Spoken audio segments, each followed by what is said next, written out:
Hey there guys, it's Morgan coming to you with the next video in putting Daisy back together. We're going to be working on cleaning and greasing the steering head bearings and then installing these with the forks on the bike. This is kind of all the same process. So let's start by taking a good look at these, right? Because I want to make sure we're doing the right thing by not replacing them.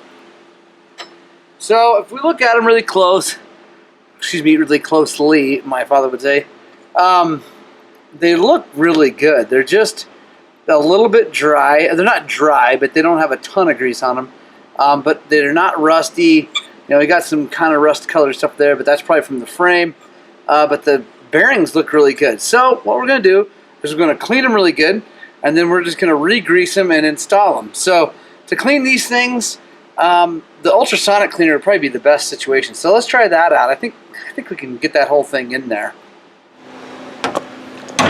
Boom. There we go. Alright.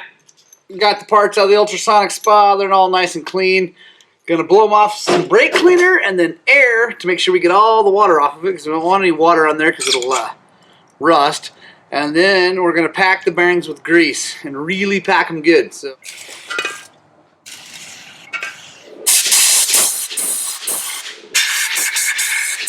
they're nice and super clean. Now, take a look at that. Really look like brand new, which is pretty sweet. Oh, we'll get our gloves on, mainly just because I don't like having my hands this greasy. So, because you gotta get them way greasy to do this. Start with the one on the stem.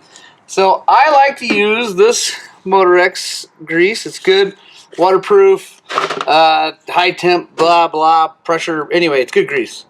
So don't be afraid, because the worst thing you're gonna do is make a mess. So what I do is I just start by rolling around like that, and that's just the beginning, right? So, and you want to push it down in there, because you really want to pack the bearings. The reason they call it packing the bearings is you're really shoving the grease down in there. So go around, usually ones like that. Get the bearing all greased up like that. And then take a little bit here. And what I like to do, as you can see, there's a gap right there. I like to try to push the grease down in. Now they make bearing packing tools that actually are really awesome and work really well, and they're not expensive. The problem is they don't work on bearings that are on a stem. Really. So it doesn't really work for this bearing. You gotta just freaking shove it in there by hand. And see, I'm getting it everywhere. That's okay. I'm gonna clean that off before I install it. No big deal. By moving it like that and rolling the bearing around, that's helping to move that grease down in there. Now here's our normal bearing. Again, I have the tool for this, but I'm just gonna do this the manual way. Now when it's off, it's a little easier. You can see the ends of the rollers. You can kind of shove some down in there like that. And this, you can get as messy as you want because there's nothing else around it. But again, you want to really shove the grease down into the rollers, because to just roll it around on the outside is better than nothing, but definitely not good enough. There we go. Feel good about that too. Now we're going to take it over to the bike and install it. When the bike's apart this far, you got to make sure you get it on the correct side of these wires. I happen to know that this needs to go up like through here. So I got to set this camera down.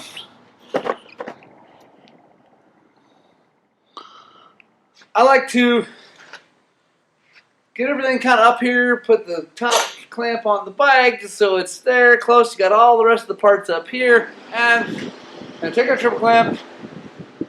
So I know it goes like this. Slide up in here. Now, the next thing on is this bearing, and I've already inspected these races in here. They're in great shape. You definitely want to look at that. This top bearing, get that on there. Now, one of the reasons KTM steering head bearings seem to last a really long time, and they really do, which is awesome, They got a lot of protection to keep water and dust out. So there's this little ring here. You got to put this on. It goes onto the frame. Then comes cap, that, and then I think this is the key because all the other ones have some sort of seal there. This big fat O-ring goes right on top, and I think that is the key. That keeps all the excess junk out that a lot of the other bikes let in, especially even just washing the bike. So there we go. Triple clamp on, nut tight enough so that just by hand, so that things can't like fall down and around. But here's the thing. Here's a little secret to doing this, especially when you have the forks all the way off and everything. So see how these like that? Okay, that's how they're supposed to be. That's no big deal. But what you got to do is what you don't want to do is get the torque spec and tighten this thing down, because it's gonna move. Even I don't care how you try to line this thing up, it's gonna twist this, and then getting your forks in is gonna be a nightmare. So what you do, like I said, that's finger tight. We're not done though, and all the pinch bolts are loose, everything. So then we're gonna grab some forks. All right. So I just rebuilt these forks. If you haven't seen that video, make sure you check it out. I think it's pretty good. So they're the Explorer forks. These have some upgrades, the XP1 kit from Del Saggio, and base valves in the end. They're all set up, fully rebuilt, everything. Like I said, link in the description here for that video. But here's what you do. With this loose, you're going to take this fork, either one. You can start with either one. I'm going to slide up to the bottom. Oh, as you slide up in there, sometimes they're stiff. Take a flat blade, come in here and pry this open just a little bit so it's a little bit easier to do. And then it hits, okay? Because they're not quite lined up. So you gotta get that lined up. And a lot of times when you're pushing forks up, it helps to twist the fork, right? You wanna eventually get it in the correct alignment to look nice and all that, and get your stickers in the right place, all that. But as you're going, you can just sit here and twist. Now, I'm gonna get them to where they're at the right orientation. And honestly, other than aesthetics and having bleeders in the right place, and if you have air valves on AER forks in the right place or whatever, it doesn't matter, right? It does not matter the alignment of that fork.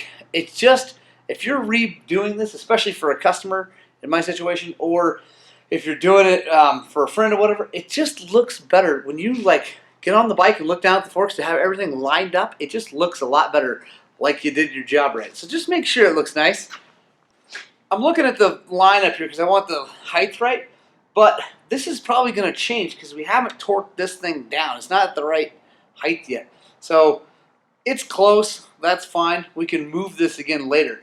The thing is, what we're doing is we're getting everything in line before we then torque this down, and then we can redo and reposition the forks and get them dialed in. So now what you want to do is grab in this case, a 10mm ratchet, and only tighten the bottom. And again, I'm not getting the torque wrench out yet. You do want to be careful on triple clamp bolts on the torque, because if you over tighten it, you can really change the handling of the bike. But I'm just getting these tight right now so that the fork doesn't move or fall out.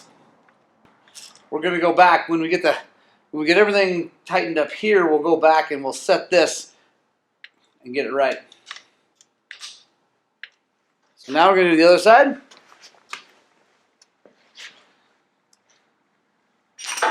This one should be a lot easier for you because this should be lined up.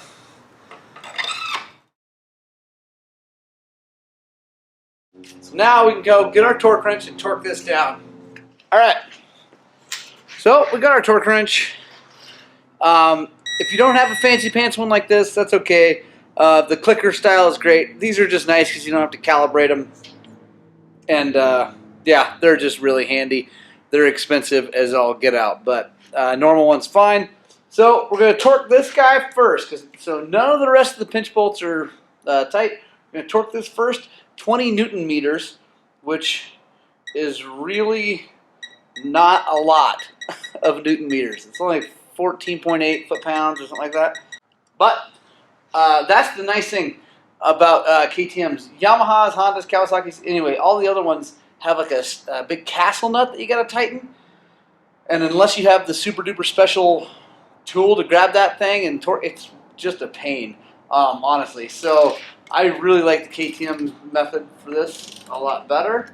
So we're going to go to 20 Newton meters. There we go. And feel that. Feels good, which it should. Now we're going to do these guys. So we got to loosen them because we just had them tight. And also, see, check this out. So before I did that, I checked this, and I had it right at the top line. I had the fork sitting right on the top line flush, and see now how it's down? That's because it pulled everything down. That's why you don't tighten these pinch bolts. So now what we can do is we can loosen these lower pinch bolts back here, and we can get the forks in the right position, then retighten everything. Now I'm just going to drop this fork down where I like it. And again, going to get it lined up, looking nice and straight. There we go. Now we're going to tighten these lower pinch bolts. These are all 10 millimeter bolts. They're 17 Newton meters and 15 anyway. 17 is what I set them at. It may be 2 Newton meters too much on one of them, but I can't possibly tell the difference. But 17 Newton meters is really not a lot of torque. So now we're going to do this top. Also to 17.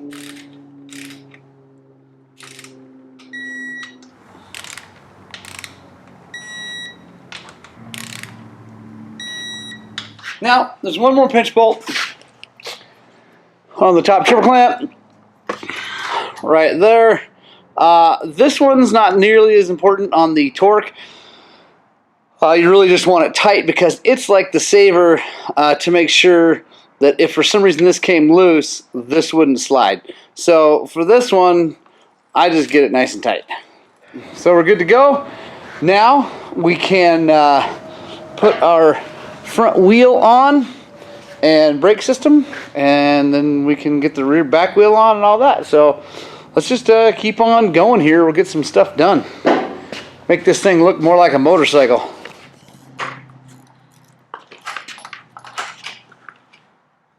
It's kind of craziness here. I think what we're going to do is I'm actually going to put the handlebars and everything on first so that I can kind of control this whole situation. So I'm super duper stoked that I get to put some Flexx bars on Daisy. I haven't had Flexx bars on Daisy yet. I built the bike as a rental, and I kind of just decided to stop spending money at some point because I kept putting really cool stuff onto a rental bike. And I finally just decided, forget it, we're just going to leave stock handlebars on it. But now that it's becoming mine, and I sold Stella, our 450, and that guy did not want the Flexx bars that were on that, even though they're brand new, I get to put those on Daisy now. So I like the 12-degree Enduro bend the best. 12 degrees is this angle, just so you know. In Enduro, they're a little taller than most stock bars, but we got to set these things up. They're set up right now how they come. They've got the red and the red. That's a little too stiff for my old man wrists and shoulders, so I like to run the yellow. I like to run the yellow damper in here, so we're going to do that. I'll show you how that goes. Just going to loosen this, and we're going to take it all the way off. Slide the bolt out, lift the bar up, take that out. Got our extra dampers here. I might even just try yellow and yellow. I've never done that, but like I said, I'm getting old. Just slide that in there, slide that part way through. You're going to bring this down. There we go. And then you can push it the rest of the way through. Then the skinnier one is the one that goes on the outside. Washer, nut, and we can tighten them down. You can actually, a lot of people don't know this, but you can tighten this more or less to raise or lower these handlebars. I usually I leave, what is that, 2 threads on there and that's usually good. But we can adjust these once we get on the bike. I'm not too worried. I just want to make sure they're about the same on either side. So look at that one. Now we're going to do the other side.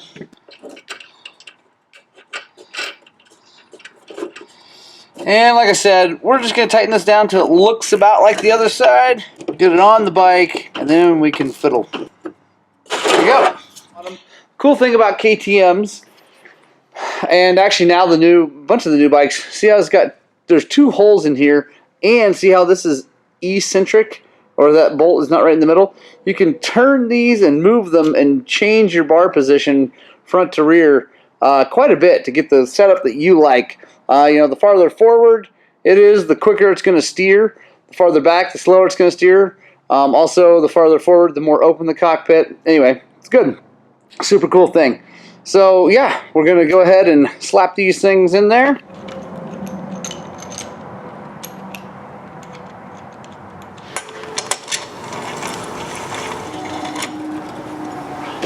Next thing we're going to do is we're just going to put our controls up on the bars, the clutch lever. The thing about all this right now is you just want to get it on there. You don't worry. I'm not worried too much about exactly where it's going to go and getting it all lined up yet, because I got grips, I got the throttle, I got a lot of stuff to put on here. So bark busters, all that stuff. So right now I just want to get it on, and we're going to leave it even loose. Time for the brake. Starter button. Now let's put the front wheel on this thing. If you haven't seen my front wheel installation video, you need to check that out. I'll go over it again here, you know, maybe not quite as much, but most of it. So I'm going to start by getting her up in place, slide the axle in. This axle's all clean and happy because I've already been through this thing. So part of the key to getting the front wheel installation correct is, first of all, one of the keys is having your axle nice and clean so that it spins easily inside the fork lugs. So then we get that tight, just by hand. Go grab a ratchet. Okay. So with this brake guard, you can't tighten that down until you got it where you want it. And you can't quite get that where you want it until you get the brake caliper on. So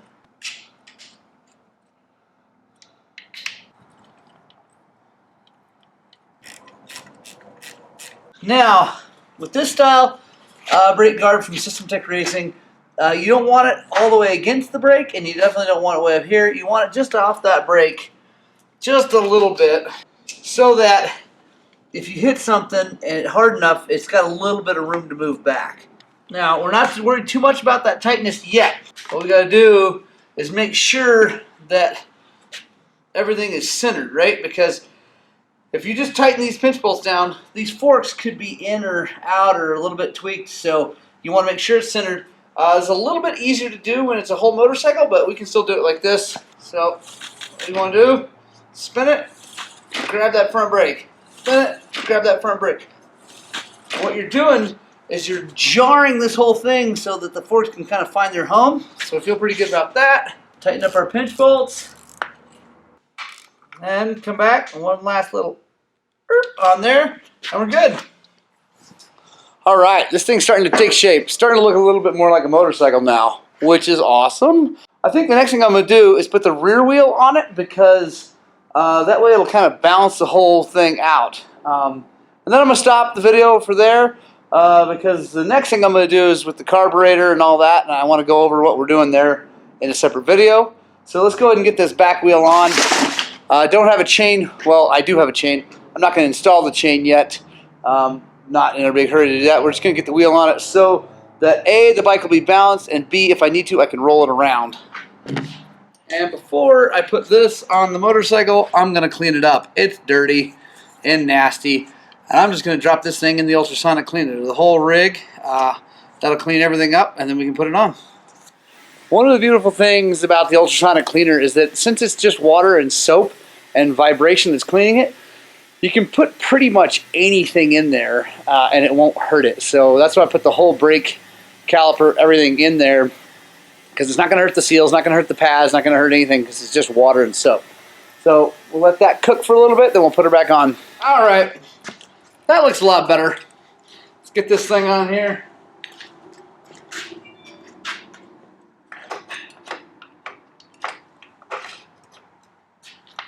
So this axle, not quite as clean as I want. Let's get that sucker cleaned up before we slide her back in there. Put some decent grease on it. See, when you take decent care of your stuff, all it takes is a rag to get it nice and shiny. I mean, it's not perfect, but it's close. And we can get this kind of edge up here.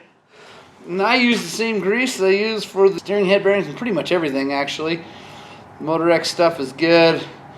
And it doesn't need to be Motorex. It's just that's the stuff it's easy to get, and I do like it. Bel-Ray makes some really good waterproof grease too. It's a little less expensive.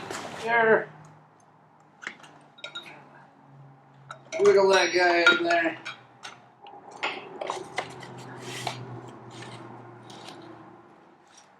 I'm gonna just hand tighten this thing because I'm gonna have to move it when I put the chain on there anyway, so I know I'm not gonna forget to tighten that later, but there we go.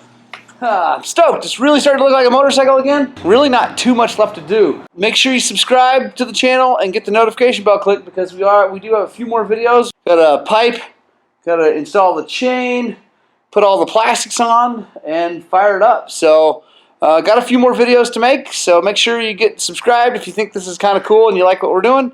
Also, guys, I really appreciate you watching. It means, seriously, it means a lot. Punk Rock Club, thanks for sticking around to the end. Give the horns if you're still watching. And yeah, have a great day. Get out, spread the gospel of two wheels, and please, please, please, please, find some time to ride your dirt bikes.